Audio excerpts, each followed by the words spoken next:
కూడా వారు ఆశించలేదు. In olden times, the parents never thought that the children should become some great person. మా పిల్లలు మంచివారు కావాలని ఆశించారు. They desired that the children should become good people. ఆ మంచివారు కావాలని ఆశించిన చేతనే భారతదేశము ఇంత దేశంలో అంత ఆదర్శవంతమైనటువంటి జీవితంగా అందిస్తూ ఉంటారు. Because they all desired that the children should be good people, that the land of Bharat has become an example to the Eenadu world. కాలేజీకి పోయేటువంటి పిల్లలకంతా కూడాను తల్లిదండ్రులు చక్కని బోధనలు చెప్పాలి కదా. Today the parents have got to give them good advice. కానీ ఈనాడు పిల్లలకు చెప్పడం లేదు. But today children don't go ఇంటికి that వచ్చిన way. తక్షణమే As soon as they come home, అమ్మ టీవీ స్విచ్ చేస్తుంది, mother switches on the TV. నాన్న వచ్చి కూర్చుంటాడు, Father comes and sits నాన్న down. కొడుకులు కూడా టీవీ చూసుకుంటూ ఆనందాన్ని అనుభవిస్తుంటారు. And then the father and son see the TV and feel ఇవి ఆ very happy. పిల్లలకు నేర్పించేది Is this what one teaches the కాదు, children? కాదు.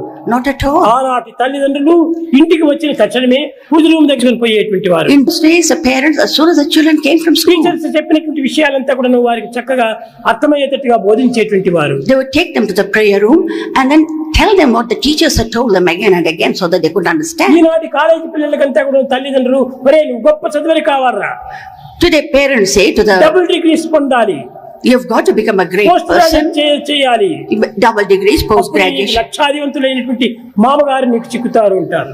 It's then that the whole world would respect you and regard you. అప్పుడు father ఉంటారు. And the father-in-law. కానీ అలాంటి ఆనాడు కోరేటువంటి వారు కాదు.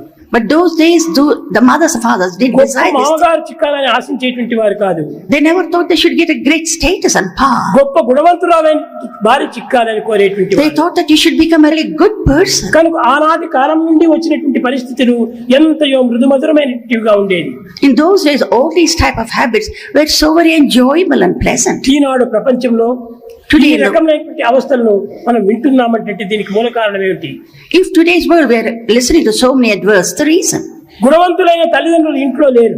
because the parents themselves are not ఆ good. ఇంటిలో గుణవంతులైన తల్లిదండ్రులు లేకపోవడం చేతనే గుణవంతులైనటువంటి బిడ్డలు అభివృద్ధి అవటం లేదు. If the parents are not good by themselves, the children really cannot become good. కనుక మొట్టమొదట గృహమే ప్రధానం, మొట్టమొదటి school. So the first thing is the home of the school.